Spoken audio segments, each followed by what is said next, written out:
آج جس شخصیت سے ہم متمسک ہوں گے وہ شخصیت بھی قرآن سے بہت قریب ہے۔ 5 سال کے سن میں انہوں نے قرآن حفظ کر لیا تھا۔ کربلا میں سرکار سید الشہداء کے ناصرین میں حافظان قرآن بھی تھے۔ ان میں ایک بہت مشہور شخصیت حضرت حبیب ابن مظاہر، مطاہر، مظہر، مظہر، 4 انداز سے پڑھا گیا۔ حبیب نام کے 2 افراد ہیں کربلا میں، حبیب ابن خباب ہیں اور حبیب ابن مظاہر، کہ جن کے بابا کے نام کے بارے میں تلفظ کا مسئلہ، یہ صحابی رسول حبیب کے والد، حبیب کے بارے میں اختلاف ہے کہ یا صحابی رسول ہیں یا صحابی علی ابن ابی طالب۔ اس میں کوئی شک نہیں کہ صحابی علی تو ہیں، صحابی حسن تو ہیں، صحابی مولا حسین تو ہیں۔ منتخب تریحی نے، علامہ تریحی نے اپنی اس منتخب مقتل میں حضرت حبیب کے بارے میں لکھا کہ اللہ کے حبیب، اللہ کے رسول مدینہ منورہ میں ایک گلی سے گزر رہے تھے۔ اچھا، اللہ کے رسول کا ایک عجیب انداز تھا کہ جب آپ گزرتے تھے تو آپ ایسا نہیں تھا کہ بڑوں کو ہی آپ فوقیت دیتے ہوں، متوجہ ہوتے ہوں اور چھوٹے بچوں کو اگنور کر دیتے۔ اللہ کے رسول فرماتے ہیں میں 5 کام مرتے دم تک نہیں چھوڑوں گا، ان میں سے ایک کام بچوں کو سلام کرنے میں پہل کرنا۔ تہذیب لکھنؤ کی ہو کہ پاکستان کی تہذیب ہو، بچوں سے کہا جا رہا ہے تم بڑوں کو سلام کرو، سکھانے کے لیے اور ہے اور اصل پیغام ختمیہ مرتبت اور ہے۔ کسی کو کہہ کر بتائیے کہ سلام بڑوں کو کیجیے، اور بڑا اگر بچے کو سلام کرنے لگے تو بچہ نقل اتار کے بھی سلام کر سکتا ہے۔ اللہم صلی اللہ علیہ وسلم۔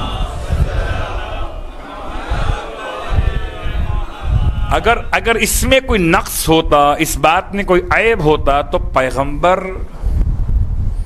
یزکیہم میں مزکی نفوس انسانیت تھے۔ آپ کو کیا خبر نہ تھی؟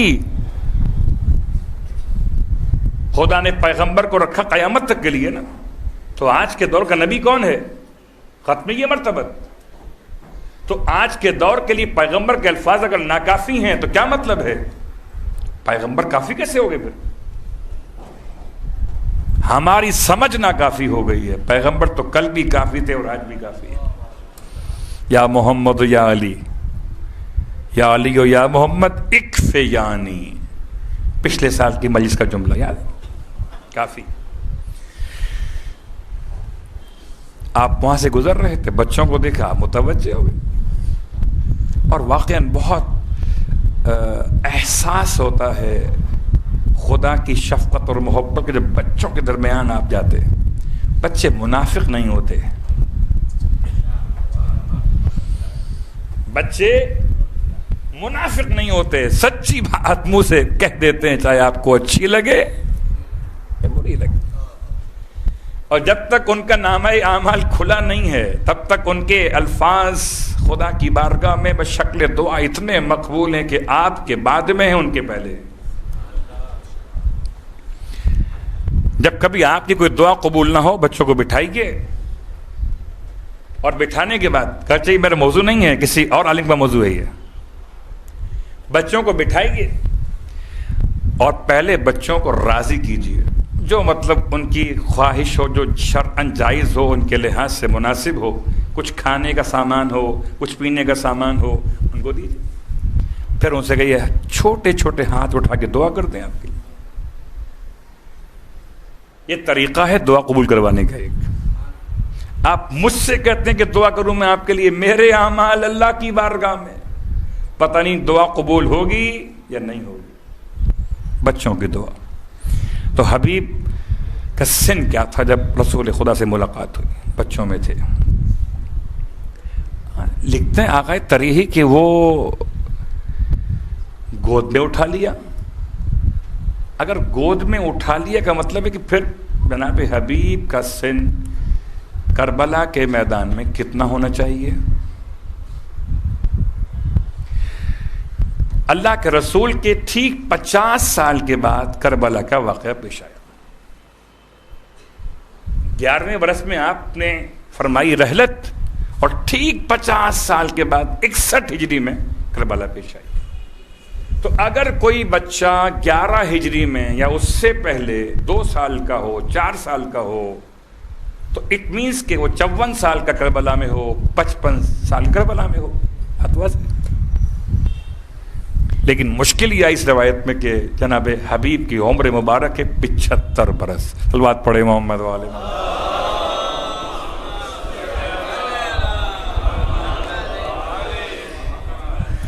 اب اس کا مطلب ہے کہ یا تو وہ روایت صحیح ہے کہ گود میں اٹھا لیا، یا یہ روایت صحیح کہ 75 برس کے تھے کربلا میں. اگر 75 برس کے کربلا میں تھے، اس کا مطلب 15 سال یا 14 سال کے تھے اس وقت جب پیغمبر سے ملاقات کی. تو ہو سکتا ہے کہ آپ نے اظہار محبت فرمایا ہو، سینے سے لگایا ہو، حبیب کی پیشانی کو، حبیب کے چہرے کو چوما ہو. گود میں اٹھانے والی بات یہاں مناسب نہیں لگ رہی اگر ہم یہ مانتے ہیں کہ 75 سال حبیب کی عمر مبارک تھی. ٹھیک، لیکن اس میں کوئی شک نہیں کہ جب لوگوں نے پوچھا کہ یا رسول اللہ اس بچے میں خاص بات کیا اس زبان میں، فرمایا میں نے اس کو دیکھا ہے، یہ میرے حسین کے ساتھ ساتھ سائے کی طرح چلتا ہے، اور جہاں اس کو موقع ملتا ہے یہ حسین کے قدموں کے نیچے کی مٹی اٹھاتا جاتا ہے اور اپنی آنکھوں سے لگاتا ہے. اور آپ فرماتے ہیں مجھے جبرائیل امین نے خبر دیا کر کہ یہی بچہ ہوگا جو کربلا میں حسین کے جانثاروں میں شامل ہو. یہ کون ہے؟ حبیب. حبیب کے بارے میں تاریخ کی چند باتوں کے بیان کے ساتھ اب آئیے. حبیب کوفے میں بہت مشہور شخصیت تھے، سرکردہ اور بڑے لوگوں میں شامل تھے. بعض روایات کہتی کہ 70 افراد کو امان نامہ دیا گیا تھا کہ 70 افراد اگر کربلا میں کہیں ہوں بھی تو ان کو امان نامہ حاصل ہے اگر یہ امان نامہ قبول کر لیں. ان 70 افراد میں حبیب شامل تھے. مگر آپ سمجھ سکتے ہیں کہ حبیب کا نام شامل کی کیوں نہ ہو، مگر حبیب کو حسین سے محبت ہے، جان سے محبت نہیں. اور جس کو حسین سے محبت ہو اسے جان سے محبت نہیں رہتی. پھر ہماری جان قربان، اگر ہم جیسے لوگ اتنی بڑی بات کر جائیں تو حبیب کا مقام کیا تھا.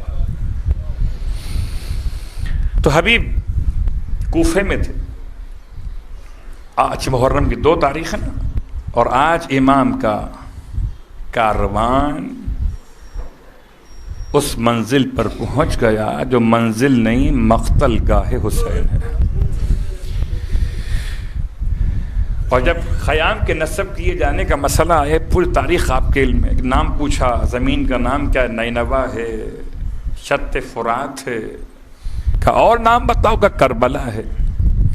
یہ ساری باتیں اپنے مقام پر. لیکن جیسے ہی خیمے نصب کیے گئے زمین خریدنے کے بعد، جناب زینب کبریٰ بہت گھبرا رہی ہیں. ایک مرتبہ اپنے ماجائے کو بلوایا اور بلوانے کے بعد کہتی ہیں کہ بھیا کیا یہاں رہنے کا ارادہ کر لیا ہے؟ کیا یہاں قیام کا ارادہ کر لیا؟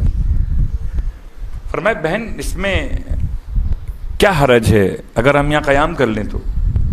کہ بھیا کہیں اور چلتے ہیں یہاں سے. کہ بہن کیوں ایسا کہتی ہیں؟ کہ بھیا مجھے اس زمین کی مٹی سے آپ کے خون کی خوشبو آ رہی ہے. ہائے حسین، زمین کربلا پر امام پہنچ گئے اور امام نے اپنے تمام تر چاہنے والوں کے درمیان یہ بات پھر کھول کے بیان کر دی کہ ہاں ہونا یہیں تو ہوگا، ہمارے جوانوں کو ذبح کیا جائے، یہیں پر ہمارے خیموں میں آگ لگائی جائے گی اور یہیں پر ہماری بیویوں کے سروں سے چادریں لوٹی جائیں گی۔ تمام مصائب کا اشارہ امام نے چند جملوں میں کر دیا تھا۔ پھر اسی زمین کربلا سے 2 محرم کو امام نے پہلا کام کیا، ایک خط لکھا حبیب کے نام۔ یہ کب لکھا؟ جب کہ جناب زینب کبریٰ، ہو سکتا ہے تاریخ میں ذرا کوئی اختلاف کہیں ملے آپ کو، جب بی بی روز سنتی تھی کربلا آنے کے بعد 1000 2000 5000 10,000 سپاہیوں کے دستے لشکر یزید میں آ گئے تو گھبرا کے کہتی تھی بھیا آپ کسی کو نہیں بلائیں گے اپنی مدد کے لیے؟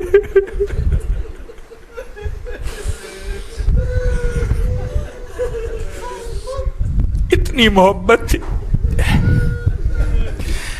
جتنی کسی ماں کو اپنے بیٹے سے ہوتی، اور امام بھی اپنی بہن کو بہن نہیں سمجھتے تھے، ماں کے مقام پہ سمجھتے۔ فرماتی ہیں بھیا آپ کسی کو نہیں بلائیں گے اپنی نصرت کے لیے؟ امام نے خط لکھا ہے کربلا سے حبیب کے نام، سلام لکھا، حبیب کے نام پیغام لکھا، سلام اس مرد فقیہ کے نام جو مظاہر کا بیٹا حبیب ہے، اس کی طرف سے جو فاطمہ زہرا کا بیٹا حسین ہے، حبیب ہم کربلا پہنچ گئے، حبیب جلد پہنچو، کہیں دیر نہ ہو جائے تو ملاقات پھر قیامت میں ہوگی۔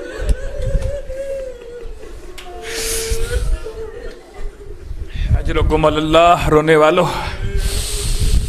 حبیب کے پاس امام کا خط پہنچا ہے، عجیب وقت تھا، حبیب گھر میں تھے، کوفے کے حالات اتنے زیادہ خوفناک اور ہولناک ہیں کہ بڑا مشکل تھا حبیب کے لیے باہر نکلنا۔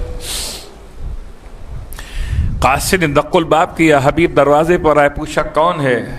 کہا انا برید الحسین، اپنا نام نہیں بتایا، کہتا ہے میں حسین کا قاصد آیا ہوں، بس یہ سننا تھا۔ ابھی میں دروازہ کھول دیا، امام کے بھیجے ہوئے خط کو لیا، نامے کو ہاتھ میں لیا، کبھی آنکھوں سے لگاتے تھے کبھی چومتے۔ ہائے حسین، کوئی کیا چومے گا کسی ایسے خط کو جو شہادت کا عنوان بن رہا ہو، ہمارا سلام و حبیب پر، روتے ہوئے۔ بعض مقاتل میں ہے کہ حبیب نے اپنے تاثرات جذبات کو پوشیدہ کر لیا کہ آپ کو بھی نہیں معلوم تھا کہ آپ کے گھر میں ہو سکتا ہے کوئی خفیہ کوئی خبر پہنچانے والا حکومت کا کوئی فرد نہ پہنچا ہوا ہو۔ بڑی احتیاط سے کام لیا، حتیٰ کہ اپنی شریک حیات پر بھی آپ نے اپنے کسی ارادے کو ظاہر نہیں کیا۔ اور جب پوچھا شریک حیات نے کہ خیریت تو کس کا خط آیا ہے، تو یہ تو بتا دیا خط کس کا آیا ہے، مگر جب پوچھا شریک حیات نے پھر کیا فیصلہ کیا، ابو القاسم، قاسم کے بابا، تو کہتے ہیں کہ میں سوچتا ہوں اگر چلا گیا تیرا بڑھاپے میں کیا بنے گا، کہاں در بدر کی ٹھوکریں کھائے گی، اس لیے میں سوچتا ہوں کہ نہ جاؤں تو بہتر ہے۔ خاتون پریشان ہو گئی، پھر حبیب سے پوچھا آپ کا ارادہ کیا ہے، بتائیے ذرا کھل کے بتائیے۔ پھر فرماتے ہیں کہ بوڑھا ہو گیا ہوں، مجھ سے تلوار کہاں چلے گی، 75 سال کا بوڑھا ہوں، مجھ سے تلوار کہاں چلے گی، لہذا میں کیسے جا سکتا ہوں۔ لیکن جب اس خاتون نے حبیب کے زبان سے راز نہ سمجھا کہ کیا کہنا چاہتے ہیں، تو ایک مرتبہ اپنے ایمان کا اظہار کیا۔ کہتی ہیں حذیفہ شریک حیات حبیب، اچھا یہ چادر لے لو، تم گھر میں بیٹھ جاؤ، مجھے اپنی تلوار دو کہ میں زہرا کے لال کی نصرت کے لیے اس طرح چلی جاؤں کہ امام کے کام آ سکوں. اللہ اکبر. حبیب نے امتحان میں جب آزما لیا رونے لگے. ایک کنیز خدا پہ تجھے آزما رہا کہ تو کتنا مخلص ہے امام کے ساتھ. بھلا حسین بلائے اور حبیب نہ جائے. قیامت تو آ سکتی ہے مگر یہ ممکن نہیں ہے. اجرکم اللہ، اجرکم اللہ. حبیب آمادہ ہوئے، بڑے مشکل حالات میں ہیں.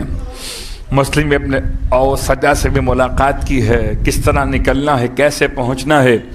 اپنے غلام کو بلایا اور اس کے ابا کے دامن میں تلوار چھپا کے دی ہے. کہا جاؤ باہر جاؤ کوفے کے، اور اگر کوئی تم کو پکڑ لے اور پوچھے کہ کہاں جا رہے ہو تو کہنا کہ فلاں زرعی زمین پر نگرانی کے لیے جا رہا.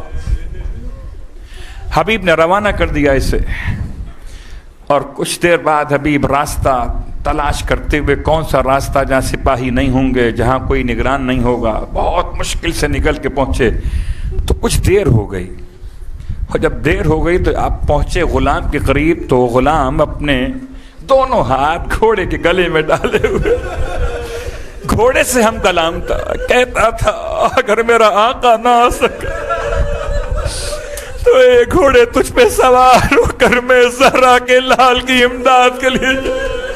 جیسے ہی حبیب نے پیچھے سے جملہ سنا فرمایا السلام علیکہ یا ابا عبداللہ روحی لک الفدا ابی و امی لک الفدا یا حسین. میرے مولا آپ پر میرے ماں باپ قربان، میری جان قربان. آج یہ وقت آ گیا کہ غلام آپ پر جان قربان کرنا چاہتا.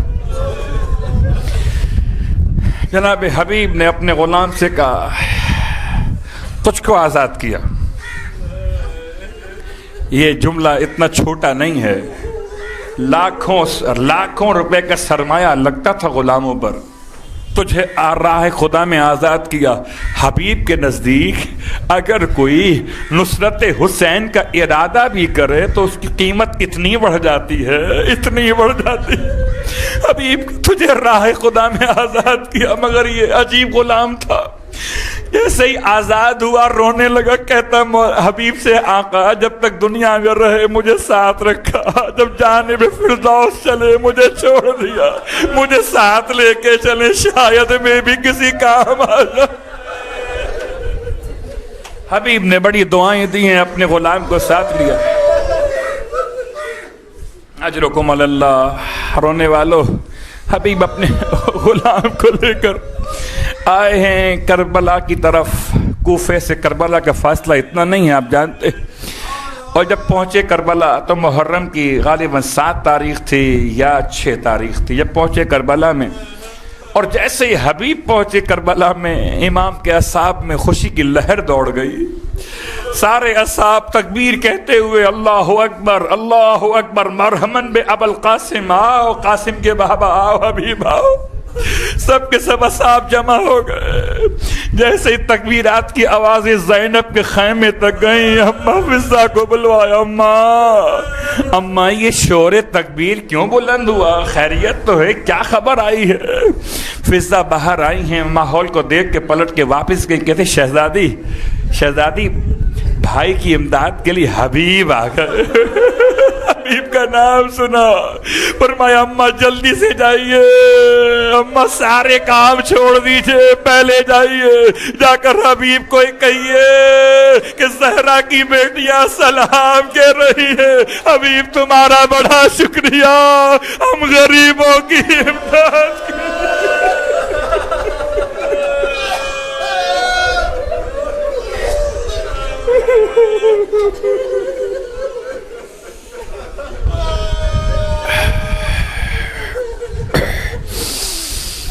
حبیب نے اللہ اکبر، حبیب نے جیسے ہی ثانیہ زہرا کا سلام، ابھی تک تو حبیب بڑے خوش تھے، اپنے مقدر پہ نازاں تھے کہ انہیں کربلا تک قسمت نے پہنچا دیا. حسین کے قدموں میں آ گئے. جیسے ہی زینب کا سلام سنا, زمین کربلا 75 سال کا بوڑھا ہے, زمین کربلا پہ گر پڑے, اپنے سر سے امامے کو اتار کے پھینک دیا, اور خاک اٹھا کے سر میں ڈال کے کہتے تھے ہائے نبی کی بیٹیوں پہ یہ وقت آ گیا کہ غلاموں کو سلام, غلاموں کا شکریہ. واہ محمد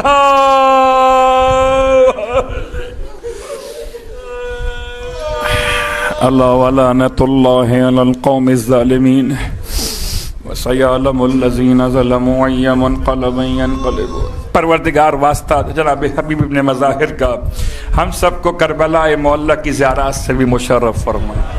باغلا واسطہ محمد و آل محمد کا پروردگار جو کربلا نہیں جا سک رہے ہیں, حبیب نے ان کے لیے پیغام رکھا ہے نا. کسی نے حالت خواب میں یا حالت کشف میں حبیب سے زیارت میں ملاقات میں کہا تھا حبیب کوئی آرزو ہو, کوئی تمنا ہو جو اب تک پوری نہ ہوئی ہو, تم اگر چاہتے ہو کہ پوری ہو جائے تو بیان تو کرو. حبیب کہتے ہیں میں چاہتا ہوں مجھے دنیا میں واپس بھیج دیا جائے. کہ حبیب اب آ کر کیا کرو گے؟ حافظ قرآن تھے, صحابی رسول بھی کہے گئے, صحابی مولا اور مولا حسن حسین بھی کہے گئے. حبیب کہتے میں چاہتا ہوں جہاں فرش عزائے حسین بچھایا جائے میں اپنے آقا حسین پر رونے کے لیے وہاں شرکت کر سکوں. پروردگار ہم سب کو عزائے حسین کی توفیق عطا فرما. اللہ واسطہ محمد و آل محمد کا جب خون حسین کا انتقام لیا جائے, پروردگار حبیب کا واسطہ جیسے حبیب کو پہنچا دیا تھا ایسے حبیب کے غلام کو پہنچا دیا تھا نا. پروردگار حبیب کے غلام کو ہی اس طرح ہم کہتے ہیں مالک ہمیں حبیب کے غلام کی طرح امام کے ناصروں میں شامل فرما لے. اللہ واسطہ محمد و آل محمد کا امام زمانہ علیہ السلام کے ظہور میں تعجیل فرما. السلام على الحسين